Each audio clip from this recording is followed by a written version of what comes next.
Greetings, everyone. My name is Emmanuel, and I would like to welcome you to our program today.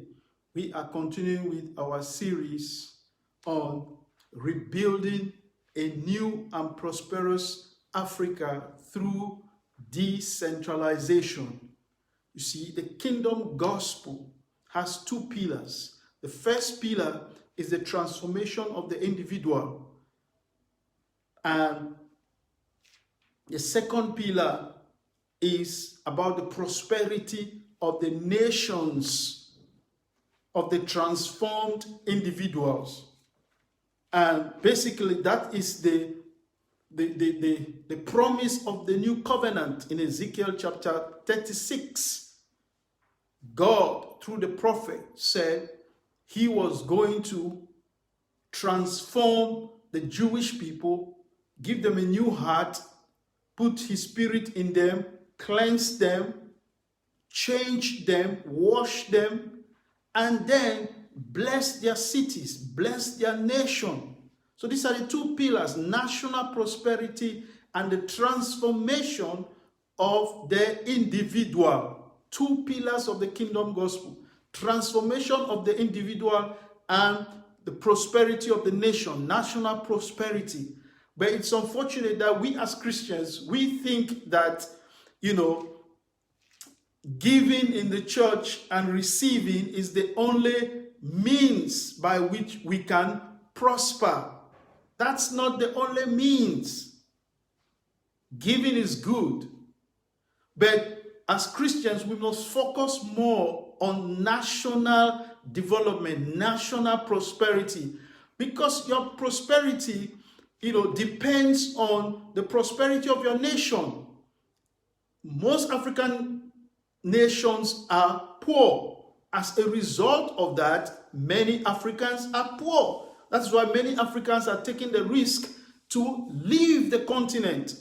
And some are going to Europe and they are dying in the Mediterranean Sea. Some going to America through Mexico and through the jungle. They are also having serious challenges. So this issue about national prosperity is very important. Christians have to really understand this about the kingdom gospel. Because if your nation prospers, the believer in that nation and non-believers will also prosper. If the country is poor, there's no magic you do. There's no giving, and even though giving is important, giving to your church helps, the church to spread the gospel.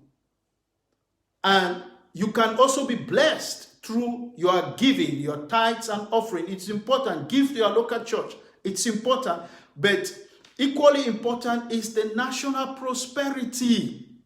Because if the nation prospers, you also will prosper. If the nation creates the enabling environment, it will be easy for the citizens to prosper. That is why this subject is very important: national prosperity. Christians should not just leave this in the hands of unbelievers. For a nation to prosper, that nation must have, a good political system, a form of government that encourages investment, that encourages risk-taking, that encourages, the production of goods and services so that people can do business and people can prosper. But when you have a nation that does not have all of this enabling environment, the citizens will suffer.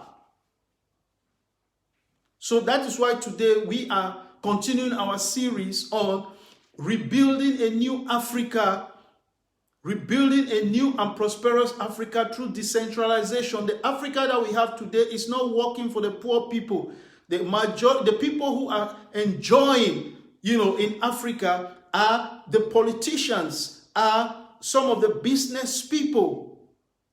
They are the ones making all the fortunes. They are the ones who are receiving the contracts, the people who are connected, to the people who are in government. They are the ones making all the money. The poor people are suffering. That's why the system has to change. We have to reject centralization in favor of decentralization. So today we'll be looking at the kingdom concept of decentralization, how the kingdom concept of decentralization can, fight corruption in Africa, can reduce corruption in Africa. This is important because Africa is losing a lot of money as a result of corruption. I saw a statistic one time that Africa is, losing about $140 to $150 billion every year due to corruption. Could you imagine?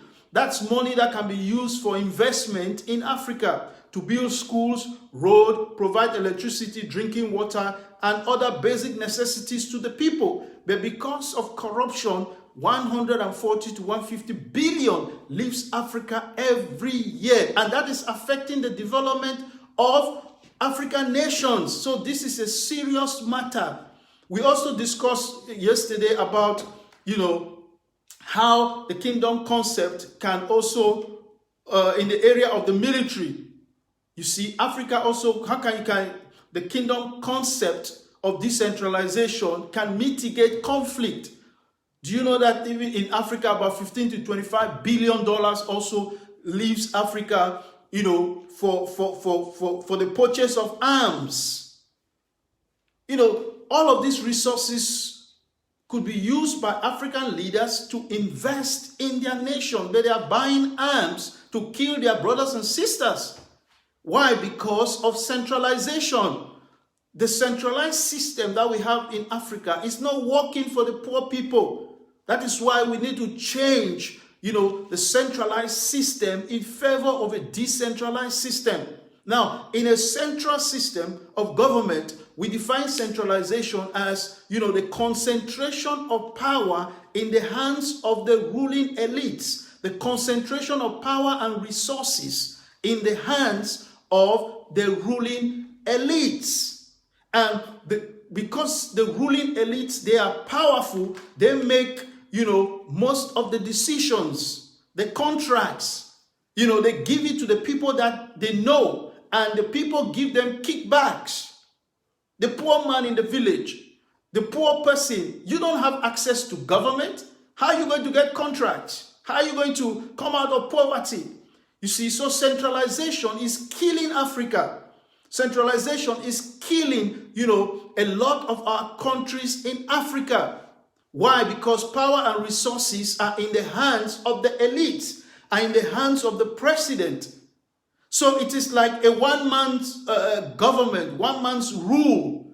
It's only the president that is ruling and his aides around. Those are the people that are enjoying all the prosperity that God has placed in our nation. Remember, God is your father, and you are heir of God and joint heir with Christ. So God has already blessed your nation with everything that your nation needs for their prosperity. So when you are broke, you cannot be going and praying in the church, for God to bless. God has already blessed your nation. That is why He wants Christians, to take the responsibility to change the system.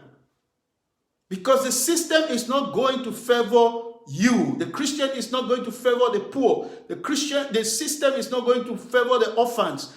The system is not going to favor the strangers, the widows, the marginalized, the oppressed. The elites are the ones who are benefiting from the centralized system of government. So we said centralization is a concentration of power and resources in the hands of the elites. And because these elites are so powerful, centralization encourages corruption. Now, just take, for example, the president of a nation. He's untouchable. No one can impeach him. No one can, bring him to court. So the president is so powerful that even if he does something that is bad, he is not punished. And as a result of that, he keeps doing it, and he favors his people. If his people also do certain things that are bad, nobody can punish them. Why? Because power and resources are in the hands of the president. You see, in certain countries in Africa, for example, the president controls all the three branches of government. The president is the chief executive officer. He controls the presidency. And then he also controls the legislative body and the judicial body through his powers of appointment and dismissal. The president has the power to appoint, the justices in your Supreme Courts. So, because he can appoint the judges, he also has the power to dismiss them. Just imagine if the president appoints the judges that sit, in the Supreme Court. Do you think they are going to rule against the president in a country where you have a centralized system of government? There's no way it can happen. So the judges will favor the president. And then even in the legislative, the Senate and the Assembly, most of those legislators, they are part of the president's party. Because in some countries in Africa, the election is being organized, by the ruling government. They have their top people in the election board. So they manipulate elections. Many people think that election is when they conduct election in a country and they talk about, there is election in this country, therefore there is democracy in that country. It's not true, because elections can be manipulated. Elections have been manipulated. People who won, because the president is so powerful and, he will falsify the results and change things. So you see how difficult it is, to transform a society or to fight corruption in a centralized system. So most of the people in parliament, in the Senate, they belong to the ruling party. So the three branches of government that are supposed to act as checks and balances, they are not checks and balances because they are not independent. The president has his people in all of this, in the different branches of government. And the reason why Montesquieu, developed this separation of powers is because, he thought that when the government has three branches, these branches will check each other and there will be, justice in the society. But in most African countries, the president controls, the presidency, he controls the legislative branch and he controls the judicial branch through his powers of appointment and dismissal. In addition to that, the president also appoints all the ministers and even the prime minister. So the president has the right to dismiss them as well. In other countries, like in Cameroon, the government has a national television station, and they also have a print version, Cameroon Tribune and CRTV. How can a government be involved in opening a radio station and a television station, and they also have a printing press? That kind of function should not be carried out by the central government. But you see, because our leaders don't understand the purpose of government, they are doing things that it is the private sector. It's the private sector that is supposed to be doing, the issues of media, not the government. The government can have their own press people or press corps that, they can be sending out their information, their propaganda, but it's not the duty of the government to have a radio station, a television station, and a print, station. When most African countries got independent in the 1960s and in the 70s and 80s, they established these things because then it was, propaganda. They were trying to, let the people know about what they were doing. But things have changed. So the government have to sell their radio stations, sell their TV station, and sell the print because they are making a loss. Those people who are managing those institutions, they are not making any profit. The government has to take money and then put it in those institutions.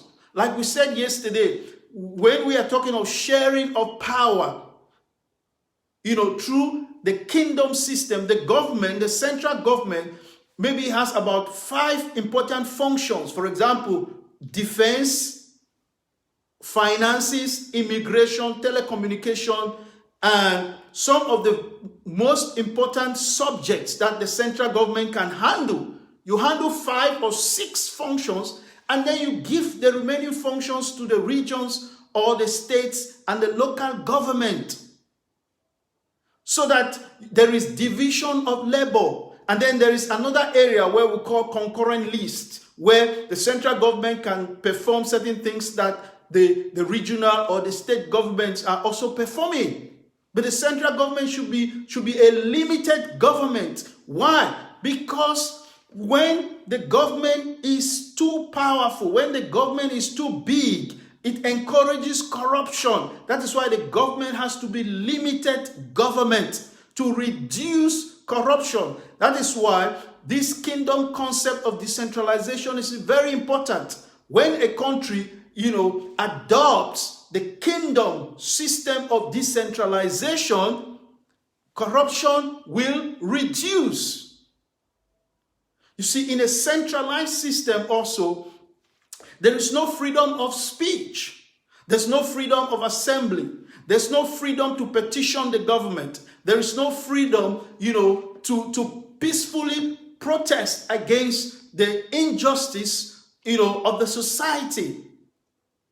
Why? Because power and resources are concentrated in the hands of the elites. So they have the military, they have the police, they have the gendarmes. When you people want to organize something like a peaceful protest, they will send the military, send the police, and they'll chase you guys, arrest other people, and lock them up. You see, so when there is no freedom in a society, citizen journalists and professional journalists, they cannot dig for information. They cannot expose corrupt political leaders because they are afraid of their own lives. We have seen many cases where journalists are arrested arbitrarily and tried for nothing, put in jail. They don't even care whether they have families. So these are some of the things that are, encouraging corruption in our nations in Africa. Most of our nations in Africa, our leaders, are abusing their authority. So centralization is not good for Africa. Centralization must be rejected. We have to go back to the kingdom concept of decentralization.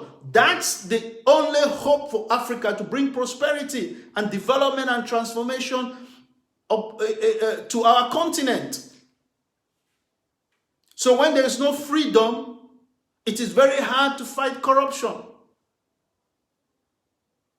The media people cannot expose corrupt leaders because they are afraid of their own lives. When there is freedom, there is also the freedom of information.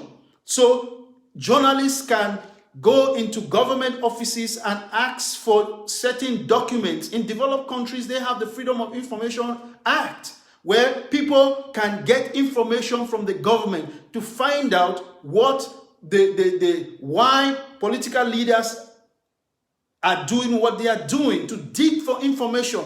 But in a centralized system, the government doesn't share information. You cannot do a very thorough investigative journalism to find information and to expose corrupt leaders. So corruption is very difficult to combat in a centralized system. But in a decentralized system, the people have freedom. Like we said the other day, God gave Adam and Eve maximum freedom in the garden. The only thing that God limited them was not to eat from the tree of the knowledge of good and evil. That's the only limitation. Just one limitation. But in a centralized system, people are prohibited from doing so many things. You see, so there's no freedom there's no freedom of expression, freedom of carrying out research, investigation, to expose corrupt practices. In a centralized government also, the president controls all the branches, almost all the branches of government. The president controls the legislative branch and the judicial branch through his powers of appointment and dismissal. The president also has the power to corner the labor unions, because in some countries, labor unions are very powerful. So these politicians, they understand how to corner these labor unions and bribe them so that the labor unions will not come out and peacefully protest against the government. And the government also, in a centralized system, they also know how to deal with the military. So all these powerful institutions are under the oppression of the elites. They know how to handle the military. They know how to handle the labor unions. They know how to handle the legislative body. They know how to handle the judicial body. They know how to handle, the ministers. In some countries, ministers don't even have a voice. They are all yes sir people. Anything that the president says, that is what they are going to do. And that is what they are doing. So in a nutshell, a centralized system is just the rule of one man. One man ruling a nation. He has all the power, absolute power. He's like a king. He's like a monarch. So in that kind of system, it's very hard to fight corruption. That is why corruption is rampant in Africa. So you have the lack of freedom. You have also the branches of government are not independent. The government, controls the institutions also, the powerful institutions like the election committee or election boards, the body that organizes elections. In most countries, you have the government is the one that appoints the people that run the election board. So if the government is the referee and the organizer of elections, do you think those elections will be free and fair? They cannot. So these are the challenges, that most African countries are facing. And that is why most African countries are poor. It's not just the leadership alone. The leader, because of the absolute power that he commands, he controls the other institutions. There are no checks and balances among the three branches of government. One of the reasons why you have the three branches of government is because the Montesquieu and even the Americans who came up with the federal system, they were trying to restrict or combat corruption. It's not only the three branches of government, you also have the vertical accountability system. You have the national government, the regional or state government, and the local government. So the three tiers of government, the three levels of government, and you also have the three levels, the three branches of government. All these things, these are systems that, runs in a country, system that run in a country. Why? So that the country will be prosperous, will be effective, will be efficient.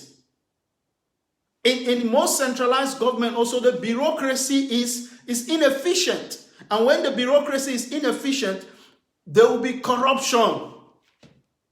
So these are some of the challenges that, most of our countries in Africa are facing. That's why we have high level of corruption in our countries.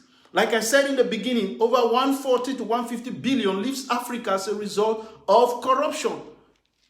You see, the reason why we have very strong political leaders also is because there are also foreign nations who want to deal with our leaders. So they cannot allow our leaders or our nations to have strong institutions. So sometimes some of these external forces are also behind the destabilization of our nations in Africa. So they make it in a way that the president is very powerful so that the legislators cannot impeach the president or the judiciary cannot investigate the president. So the president is very powerful. These external forces, they know what they are doing because they are profiting from the system in Africa. So even if African countries have problems, just like Cameroon now has, political instability between the Francophones and the Anglophones, why is it that the international community is not coming to help? Because they know what they are getting from Cameroon. They know that if the president is very strong, the president is involved in certain things, nobody can question him. They know the business deals that they are getting out of Cameroon. So we know these things. We know that these external forces, they are also responsible for our poverty. So Africans have to wise up, especially those of us who are Christians. We have to come up with a strategy on how to change things. You see, let's pray all we want in the church. It's not going to work. We have to create a new form of government. That is why this platform is proposing a decentralized system of government so that our people will come out of poverty.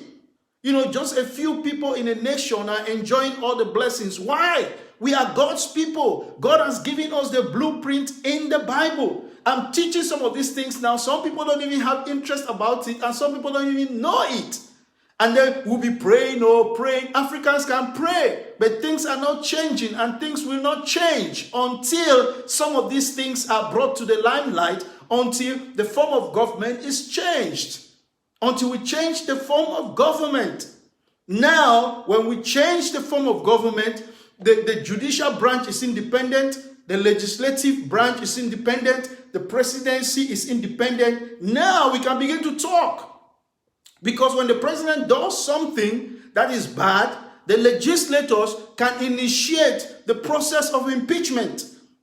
And that will make the president to sit up. The judicial branch also, we have the power to strike down some of the policies and the laws that are being passed, or the decrees that are being made by the president. They will strike it down as being unconstitutional. So when you have independent institutions in a country, because of the decentralized form of government, you see how things will begin to change. Now, in a decentralized system also, the military is an independent branch. The president cannot manipulate the military. In a decentralized system, the media is an independent branch. See, the government should not have anything operating their own media. That's not what the government should be doing. The government should focus on defense, finances, immigration, foreign affairs. Those are the things that the government should be handling. But you see, because we are in a centralized system, the government is just doing what they think is best for them.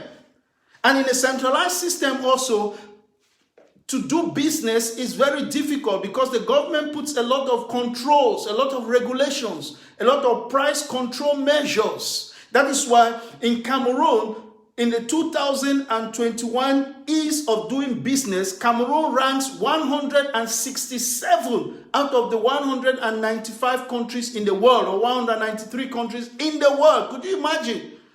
The reason is because of the centralized system in Cameroon. And a centralized system is not friendly to businesses. That's why foreign direct investment cannot come to the nation. And when foreign direct investment cannot come to the nation, jobs will not be created, things will be difficult.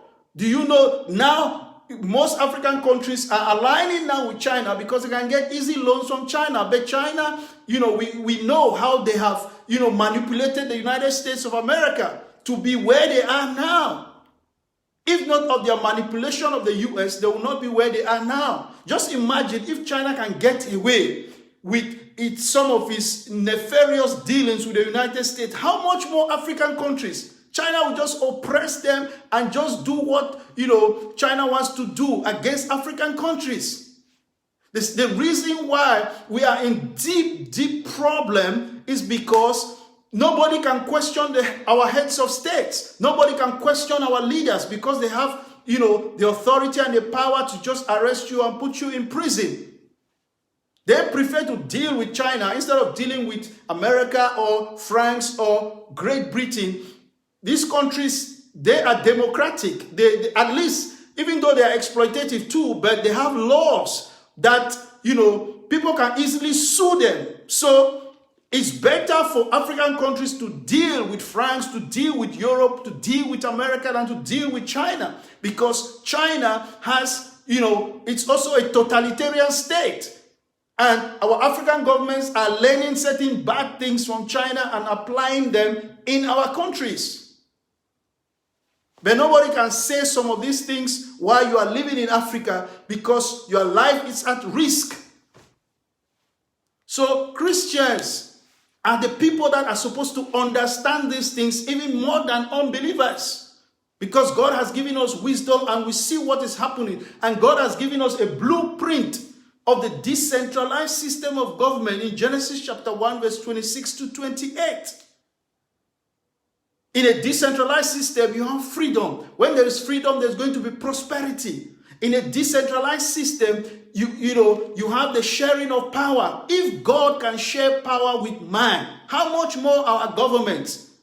Who are they not to share power with their brothers and sisters? If God can share resources, why is it that our governments cannot share resources with their brothers and sisters, with the states or the regions and the local authorities? If God can do it, that's the system that we have to follow. A decentralized system, not a centralized system.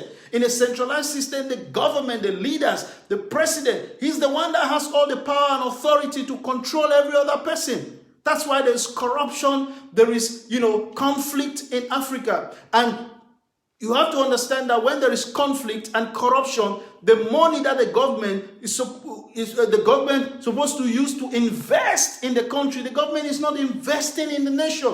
And when there is no investment, there can be no prosperity, there can be no production of goods and services. Remember, the main reason why there is decentralization is because you are transferring power from the central government to the regional governments and the local governments so that, the government will be efficient in the provision of public goods and services to meet the needs of the people. But when power is being held by the president and his aides, it is very difficult for there to be efficiency in the economy.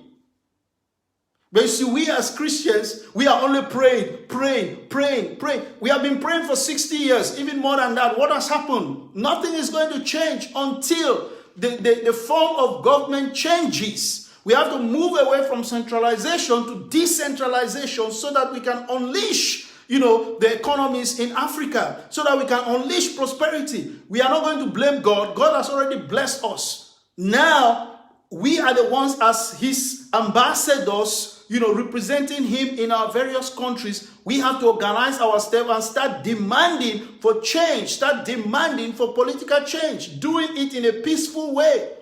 But, it is a risky business to be a Christian and to be a pastor, because you cannot allow, people to be suffering like that. We cannot allow people to have challenges when God has already blessed us.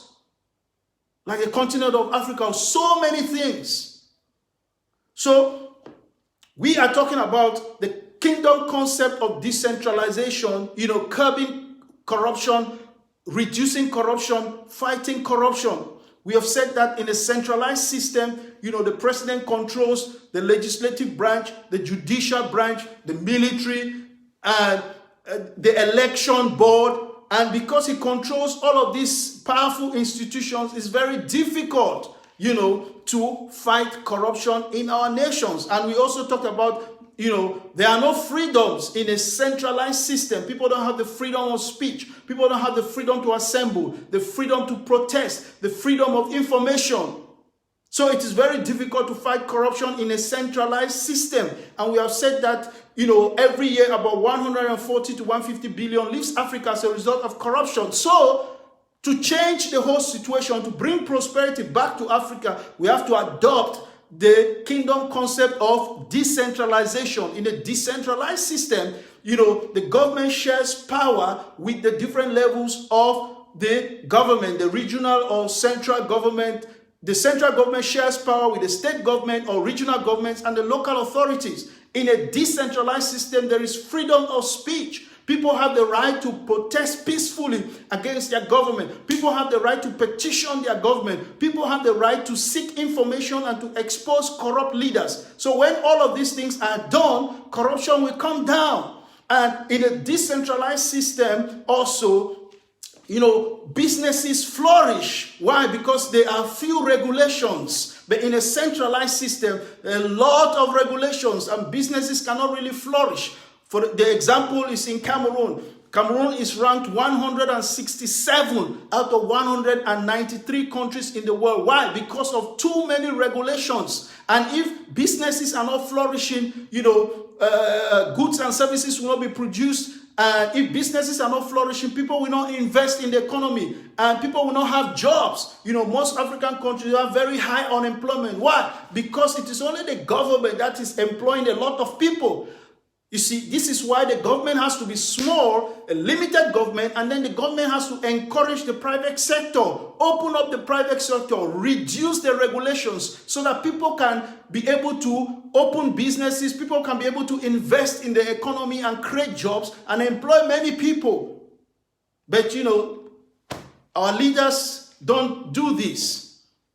So that is why the church has to be at the forefront trying to bring change, because we have a responsibility to defend the poor and the weak. Thank you so much for listening to this message. Please share this message with your friends and family members and leave your comments. We are going to continue tomorrow. Until tomorrow, bye-bye.